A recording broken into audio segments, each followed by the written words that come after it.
जर शरद पवारांचा डोक्यात चाललेला खेळ यशस्वी झाला ना, लक्षात घ्या, चुकूनही म्हणते तर नजारा बघण्यासारखा असेल दादा. विमान अपघातात मरता मारता वाचायला पाहिजे होतं दादा.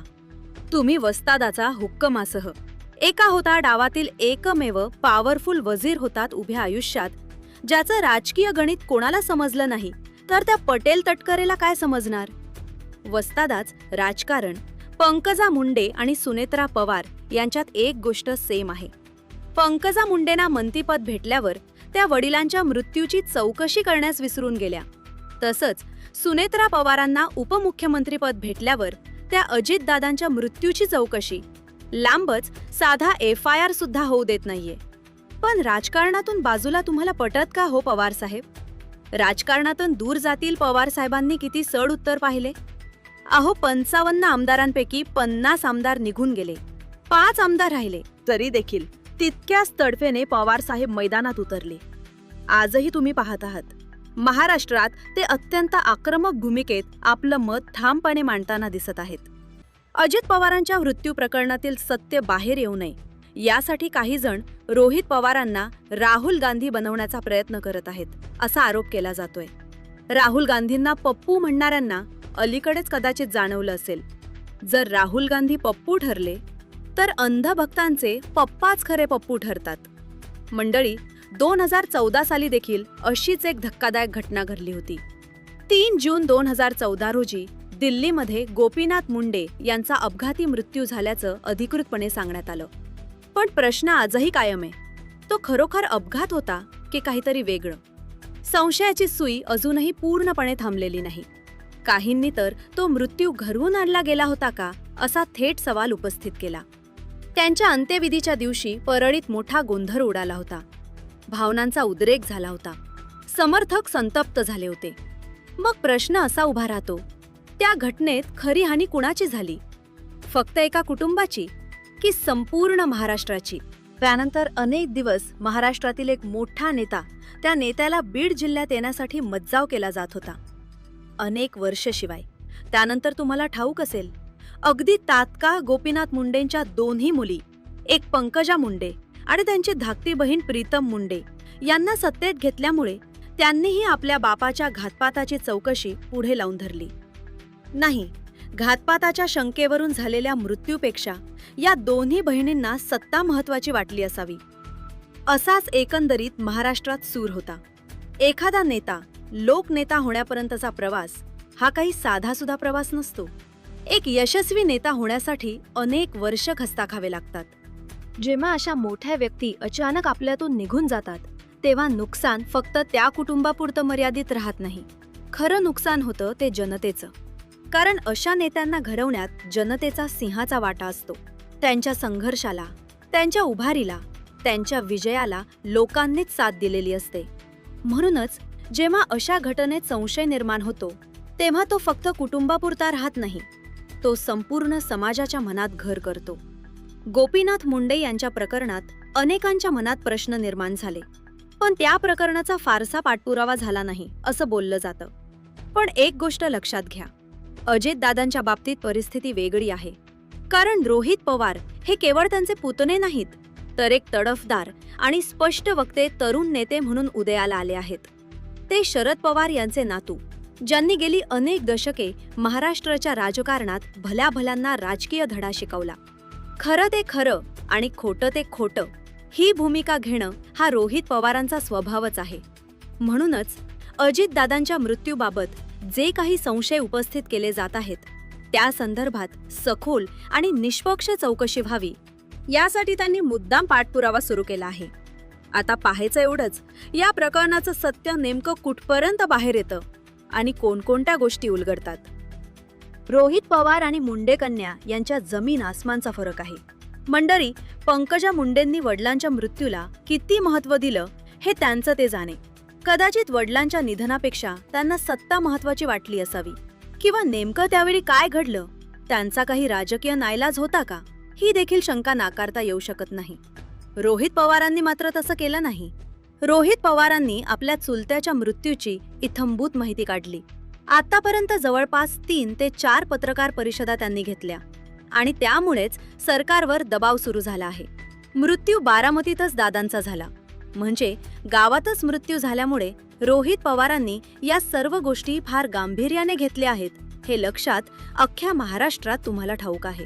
अजूनही अनेक लोक रोहित पवार आणि पवार कुटुंबाला मानणारे आहेत हे विसरून चालणार नाही.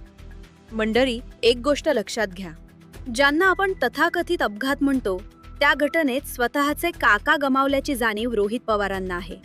रक्ताचं नातं असतं आणि त्या नात्यामागची वेदना वेगळीच असते.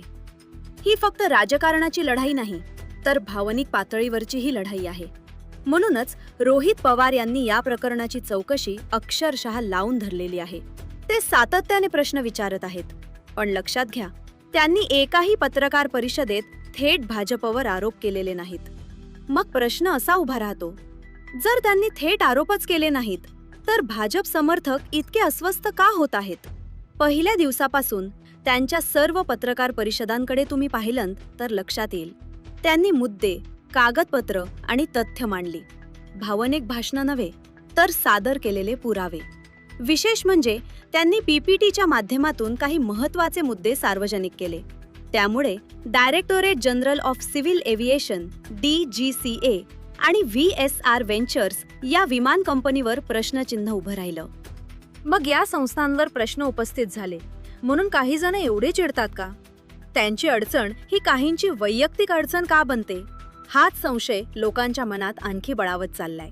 आणि आता तर परिस्थिती अशी झाली आहे की रोहित पवारांचा आवाज कमी करण्यासाठी त्यांना राहुल गांधी बनवण्याचा प्रयत्न सुरू झालाय. जसं कधी राहुल गांधी यांना पप्पू म्हणत हिणवलं गेलं, तसाच शब्दप्रयोग आता रोहित पवारांसाठी केला जातो आहे.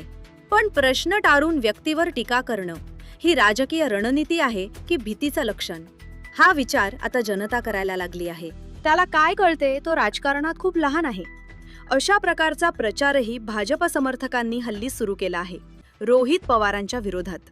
अर्थात हा IT सेलचा प्रयोग असा असू शकतो, शक्यता नाकारता येत नाही मंडळी. पण वाईट याचं वाटतं की या अपप्रचारामध्ये बहुजन समाजातील आमदार देखील उतरलेले आहेत हे लक्षात घ्या.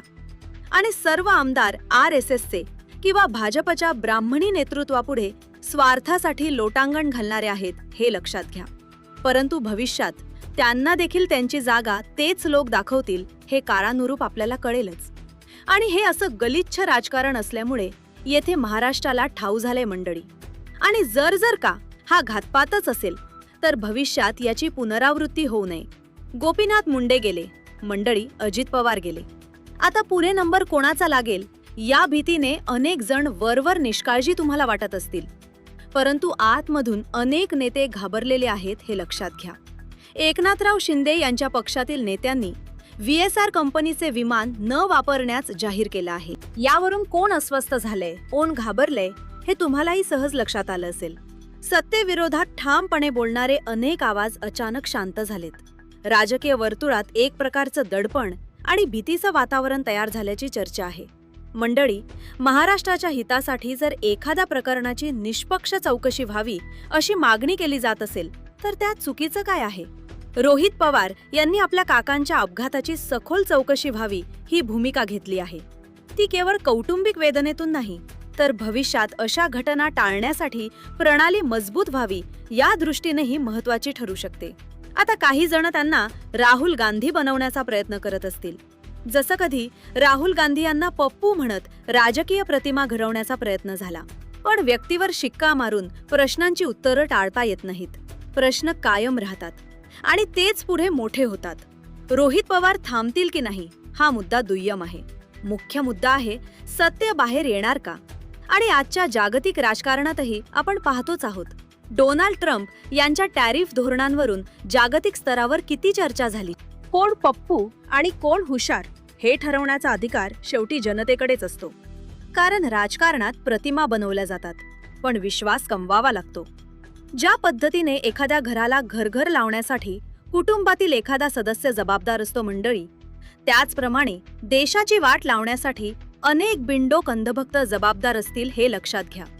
शेवटी वाईट झालं तर शिक्षा दोघांनाही सारखीच भोगावी लागते.